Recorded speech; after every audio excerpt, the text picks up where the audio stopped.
बिस्मिल्लाहिर्रहमानिर्रहीम। ख़ातिन हज़रात अस्सलाम वालेकुम। ज़िंदगी जैसी हम देखना चाहते हैं वैसी नज़र आती है। हमारी आरज़ू होती है कि ज़िंदगी हम पे बहुत मेहरबान हो। हमारी ख्वाहिश होती है कि लोग हमसे बड़ी मोहब्बत करें, हमारे वफ़ादार रहें।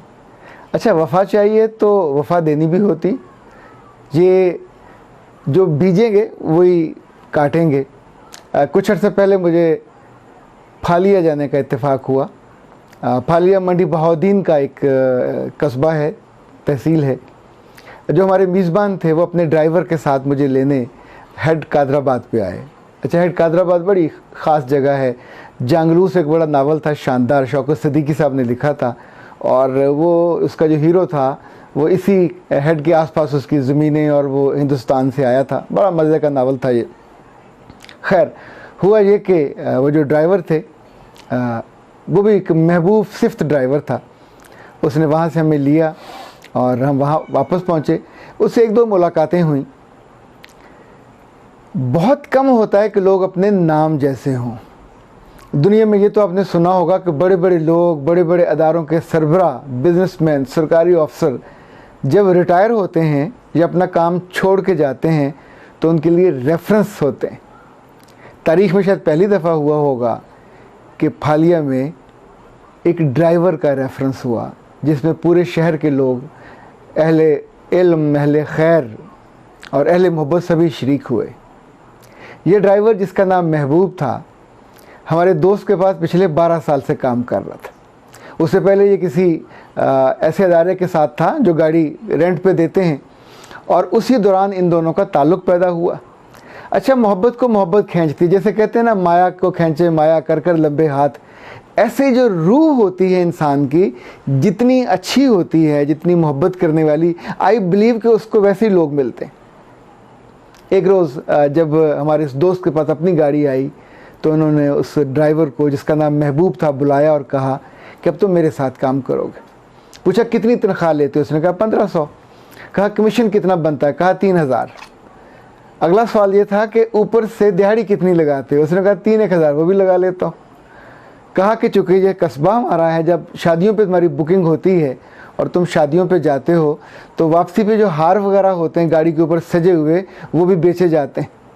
तो यूँ कुल मिला के उसकी जो आमदन थी वो 7000 थी।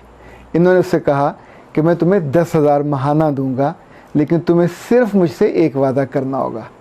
तुम आने वाले बरसों में अपनी औलाद को रिज़्क़ हराम का एक लुकमा नहीं खिलाओगे। 10,000 इज़ इनफ। जो तुम्हारी ज़रूरत है, जो तुम हाथ पाँव मार के कमाते हो, उससे ज़्यादा है। अच्छा, इसके बावजूद अगर तुम्हें और चाहिए हो तो वो भी मैं दूंगा, ताकि तुम सुकून से, मोहब्बत से ये सारा काम करो।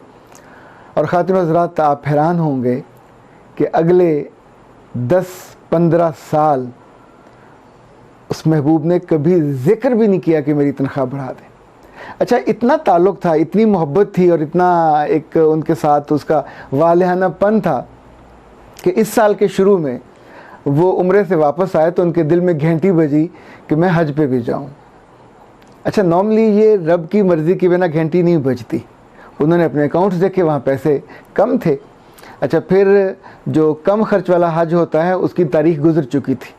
उन्होंने कुछ लोगों से रब्ता किया जो प्राइवेट हज पे जाते हैं, तो उन्होंने कहा कि वीआईपी हज जो है को 8.5 लाख का, उसकी गुंजाइश बाकी है। अब इनके पास पैसे नहीं थे तो इन्होंने बड़ी हसरत से तज़किरा किया अपने दफ्तर बैठे हुए कि घंटी वहाँ बज रही है, दिल वहाँ जाने का मचल रहा है, पर इस वक्त वसाइल नहीं है। अच्छा, ये माशाल्लाह काफ़ी बावसाइल हमारे दोस्त हैं, यानी कमज़ोर आदमी नहीं है। उनके पास 123 तो गवर्नमेंट के स्कूल्स हैं जिसको वो मैनेज करते हैं। उनके अपने इदारे बहुत सारे हैं, तो अल्हम्दुलिल्लाह। पर होता है कभी कभी आपके पास पैसे उस वक्त नहीं होते। ठीक 2 दिन के बाद महबूब ने उनके टेबल पे आके 11.5 लाख रुपया रखा, महबूब ड्राइवर ने, और कहा कि सर तुसी तो जाओ, जहाँ आपकी घंटी बजती है वहाँ आप जाइए। तो उसने कहा ये कहाँ से लाए? तो महबूब ने जवाब दिया कि मैंने अपनी बेटियों की शादी के लिए 2 प्लाट रखे हुए थे, तो वो मैंने बेचने पे लगा दिए। 2 दिन में बिक गया, तो ये पैसे ला के मैंने आपको दे दिए। उन पैसों से हमारे दोस्त जैगम साहब हज पे चले गए। हज का 3रा दिन था। जब उन्हें ये इत्तला हुई कि महबूब साहब पिंडी हॉस्पिटल में हैं और अचानक यानी कैंसर डायग्नोज हुआ, नहीं पहले पता चला, और 2-3 दिन के अंदर अंदर वो वहाँ फौत हुए। फौत होने से पहले उन्होंने अपने बेटे को और अपनी बीवी को जो पैगाम दिया वो ये था, देखिए वफ़ादारी बशर्त उस्तवारी, वफ़ादारी हो तो वो आपको मरने के बाद भी ज़िंदा रखती है, वो आपकी याद को कभी मिटने नहीं देती। हम लोग इज़्ज़त चाहते हैं, हम लोग वक़्त चाहते हैं, वक़ार भी चाहते हैं, पर ना तो अपने इदारों के साथ वफ़ादार होते हैं ना उनके मालिकों के साथ। अच्छा, जो लोग हमेशा हर वक्त हर लम्हे अपने मुफाद का सोचें, अपने फ़ायदे का सोचें और अपने 1 रुपए के लिए अदारे का 1 लाख का नुकसान करवा दें, आप सोचें उनकी लेगेसी क्या होगी, उन्हीं को कैसे याद कर सकता है। तो महबूब साहब ने अपने बेटे से कहा कि एक तो मेरे साहब को मेरा सलाम कहना। ये जाते हुए आखिरी लम्हात हैं उसकी ज़िंदगी के जहाँ वो उनको सलाम दे रहा है। फिर उसने जो बाकी थे अपने बहन भाइयों का ख्याल रखने का वो बताया, जो जो चीज़ें समझाने वाली थी वो सिखाई। जब ज़ैगम साहब को वहाँ ख़बर मिली मक्का में, तो अगले दिन उनके वहाँ रोते गुज़रे। वापस आए तो पहला काम उन्होंने ये किया कि एक रेफरेंस उसकी याद में किया जिसमें सब लोग आए, और वहाँ उन्होंने अनाउंस किया कि इस वक्त महबूब की तनख्वाह 25,000 थी, और मैं ये ऐलान करता हूँ कि जब तक उसका बेटा बड़ा होकर कमाने के काबिल नहीं हो जाता, ये 25,000 बग़ैर वक्फे के उसके घर पहुँचता रहेगा, जाता रहेगा, और मैं उसका देनदार हूँ। ये जो है हिस्सा जो मैंने उससे लिया था वो भी उस तक पहुँचेगा। ठीक अगले रोज़ उसी महबूब का बेटा उनके घर पहुँचा और कहा कि सर, अब्बा ने मरते हुए ये भी कहा था कि जब मैं मर जाऊंगा तो मेरे सर तुम्हारे लिए कुछ ऐलान करेंगे, लेकिन याद रखना तुम मेरे बेटे हो, बिना काम के मुफ्त में कुछ ना लेना।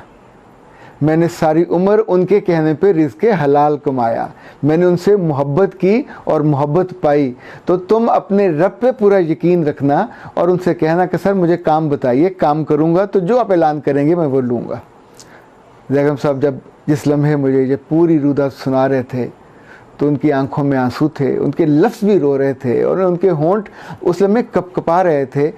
ख़ातिन हज़रात, कभी गौर तो कीजिए कितने लोग हैं जो अपने लिए काम करने वालों से यूँ मोहब्बत करते हैं, इतनी मोहब्बत के ख़ुद मुजस्सम बन जाते हैं, और वो लोग जिनके पास वसाइल नहीं होते, जो कमतर दर्जे पे होते हैं, वो उस मोहब्बत का जवाब किस तौर पे देते हैं। कभी गौर कीजिए, अल्लाह के रसूल सल्लल्लाहु अलैहि वसल्लम से बहुत लोगों को मोहब्बत के दावे थे, लेकिन उनका भी ग़ुलाम था, उनका भी उनके साथ काम करने वाला बिलाल था, कि जो इवन क़यामत के दिन जिसके बारे में कहा जाता है अपनी मोहब्बत की वजह से वो अल्लाह के रसूल से पहले उनकी ऊँटनी की महार पकड़े हुए, उनका ड्राइवर था वो जन्नत में पहुँचेगा।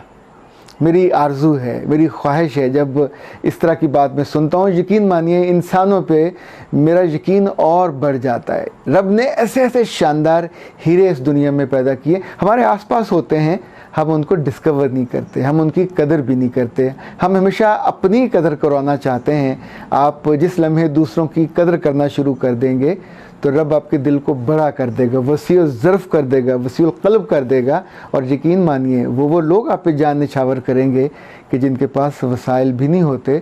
पर मोहब्बत तो ऐसी चीज़ है जो बंदे को वैसे ही फ़ना कर देती है।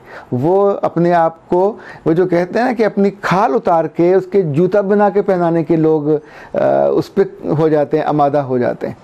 ये ज़िंदगी मुश्किल है पर बहुत शानदार है। मैं दुआगो हूँ, रब आपको भी अपने अदारों में, अपने घरों में, जहाँ जहाँ आप रहते हैं, ऐसे लोग अता करे, ये तोहफे के तौर पे मिलते हैं कि जो आपसे मोहब्बत करें, जो आपकी इज़्ज़त करें, जिनकी आंखें आपके बच्चों और आपकी बेगम और आपकी बेटियों के लिए हया से भरी हों, और जिनकी आंखों से, जिनकी दिल की नीयत से आपका सरमाया और आपकी ज़िंदगी और आपकी खुशियाँ महफूज हों, उन पर निगाह ना लगाएं, उन पर निगाह ना रखें, बल्कि उनको बढ़ाने का बायस बने।